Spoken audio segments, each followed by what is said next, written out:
আপনি তো 25,000 ভোল্টের ইলেকট্রিক শক খেয়েছেন, তাই না? Okay sir. ওকে, এই 6 জনকে নিয়ে খেলবো আমরা আমাদের পরের রাউন্ড, পাওয়ার প্লে রাউন্ড।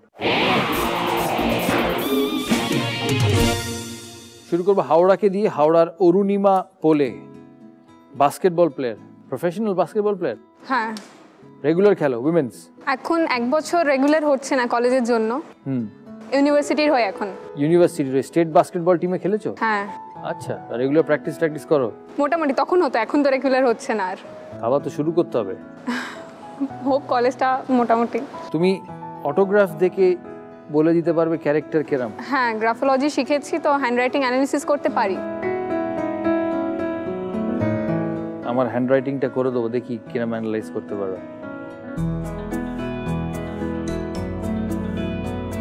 একটা ছবি দেখো, এই অটোগ্রাফটা দেখে বলো তার ক্যারেক্টারিস্টিক্স কি। অ্যাকচুয়ালি ফার্স্ট এডটা এম লেখা কিনা ওটা বলতে হবে, অ্যাটলিস্ট নামটা জানা থাকলে সুবিধা হয়। এটা জাস্ট একটা অটোগ্রাফ। যদি ফার্স্ট এডটা এম লেখা হয় তাহলে যার হ্যান্ডরাইটিং উনি একটু কনফিউজড, উনি কিছু কিছু কথা হাইড করে যান, আর মানে পাবলিকলি উনি সব কিছু বলেন না। বুদ্ধিমান লোক। আর প্রচণ্ড অ্যাগ্রেসিভ, আর ওনার ভেতরে অ্যাঙ্গার আছে, উনি সবসময় হয়তো সেটা প্রকাশ করেন না, কিন্তু যখন হন একদম বার্স্ট হন। কি দেখে বলছো এগুলো?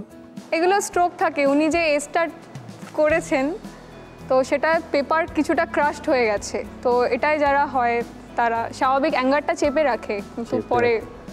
আর উনি হয়তো দেখান বাইরে বাইরে হ্যাপি আছেন, ভেতর কোথাও না ডিপ্রেসড আছেন, মানে ডিপ্রেশনটা ওনার ভেতরে কাজ করে। কত রানের জন্য খেলবে? 6 রানের প্রশ্ন তোমার। এই স্বাক্ষরটি, এই যে অটোগ্রাফটি, কোন বিখ্যাত মানুষের যাকে তুমি এত গালাগাল দিলে? 4টে অপশন আছে আমাদের: সুভাষচন্দ্র বোস, সত্যজিৎ রায়, সুচিত্রা সেন, সৌমিত্র চট্টোপাধ্যায়।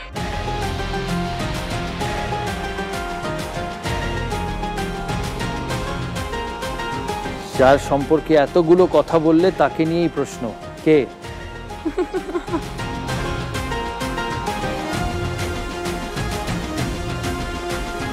সৌমিত্র চট্টোপাধ্যায়। তুমি বলছো সৌমিত্র চট্টোপাধ্যায়? ফুল অ্যান্ড ফাইনাল? হেল্প নেবে না তো? ফুল অ্যান্ড ফাইনাল। হাওড়া বলছে সৌমিত্র চট্টোপাধ্যায়। কেউ চ্যালেঞ্জ করবে? আপনি তো 25,000 ভোল্টের ইলেকট্রিক শক খেয়েছেন, তাই না? Okay sir. Okay, 25,000 volt electric shock খাওয়া মানে ওকে, মানে এখনো তো বেঁচে আছি, যার জন্য ওকে বলতেই হবে। হ্যাঁ, তার মানে সব রেজিস্ট্যান্স প্রুফ আর কি। হ্যাঁ, নো প্রবলেম, সব রেজিস্ট্যান্স প্রুফ। আপনি চ্যালেঞ্জ করবেন না? তুমি বলছো সৌমিত্র চট্টোপাধ্যায়, আমরা উত্তরটা একবার দেখে নিই।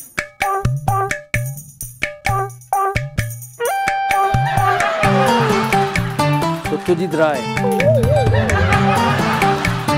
এবার ক্যারেক্টারিস্টিক্সগুলো একবার শুনি, একবার। যে কটা আমার মনে আছে হচ্ছে, উনি খুব রাগী, উনি খুব অ্যাগ্রেসিভ, উনি ডিপ্রেশনে থাকতে ভালোবাসেন, মানে ডিপ্রেশনে থেকে ওই সিনেমাগুলো বানিয়েছেন। হয়েছে তখন ডিপ্রেশন, তখন ছিলেন। উনি কনফিউজড। আমি বলেছিলাম ওইটা এম হলে হবে কনফিউজড।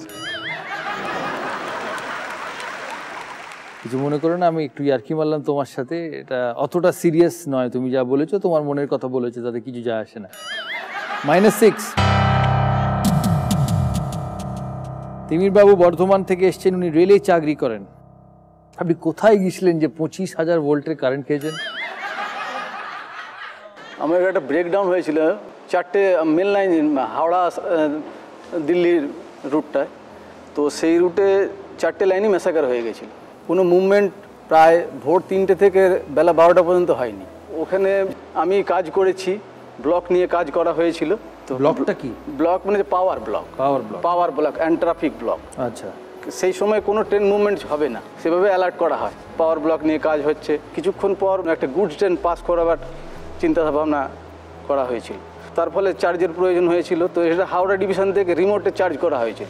চার্জ হয়ে গেছে অলরেডি, গাড়িটা পাস হবে এই মানসিকতা ওদের ছিল। আর আমার কাজের চাপ ছিল বলে আমার ব্রেনে আমাকে বলে দিয়েছিল ওই নকডাউন হয়েছিল, ওটাকে ওই মানে সেট রাইট করতে হবে। ওখানে একটা স্টার সিলিং দিয়ে টারফার দিয়ে মানে ওটা লোড দিয়ে আপ রাইট করতে হবে যাতে সে পজিশানে আসে। এটাই আমার ডিউটি ছিল।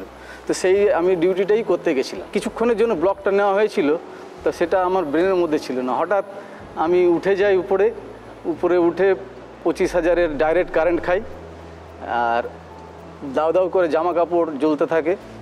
আমি 18 ফিট উপর থেকে লাইনের উপরে পড়ি। সঙ্গে আমার মাথায় একটা হেলমেট ছিল, সেই হেলমেটটা আমাকে বাঁচিয়ে দেয়, হেলমেটটা ছিটকে পড়ে যায়।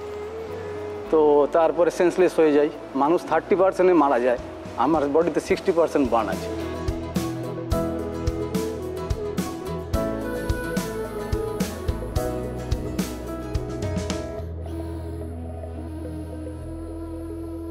কতদিন লেগেছিল ছাড়তে? পুনরায় সুস্থ হতে 2 বছর লেগেছিল। ওই ফ্র্যাকশন অফ আ সেকেন্ড ওই ফিলিংটা মনে আছে জীবনের, না ভুলে গেছেন ওটা? মানে যখন হিট করে কারেন্ট, না কারেন্ট হিট করলে কারোর ক্ষমতা নেই, তার ব্রেন কাট করবে কি করে। মাস্ট বি রিয়েলি লাকি যে ওটাকে সার্ভাইভ করা। হ্যাঁ, ওটা থেকে সার্ভাইভ করে এরকম ম্যাক্সিমাম দুর্ঘটনা ঘটে আমাদের জীবনে। এখনো রেলেই চাকরি করেন? হ্যাঁ, এখনো ওই ডিভিশনে? হ্যাঁ, ওখানেই আছি।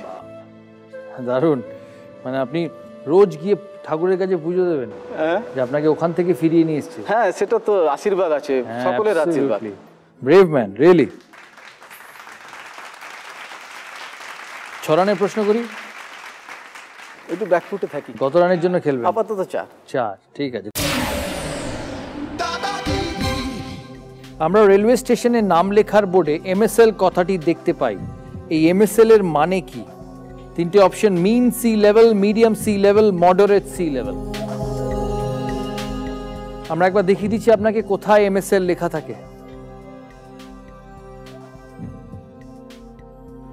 এটা হচ্ছে বেঙ্গালুরু সিটি অফ ব্যাঙ্গালোর। স্টেশনে দেখুন MSL +896.920। এই MSL কথাটির মানে কি? স্যার, হেল্প নেব। রানার্স বেঞ্চ কেউ হেল্প করবে? বাকি 14 জন যারা আছেন তাদের মধ্যে থেকে উত্তরটা কারোর জানা আছে? কোনো হেল্প নেই।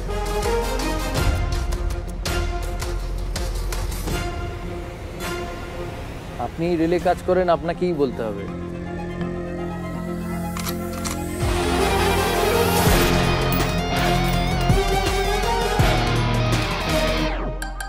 স্যার, বিতে যেতে চাই।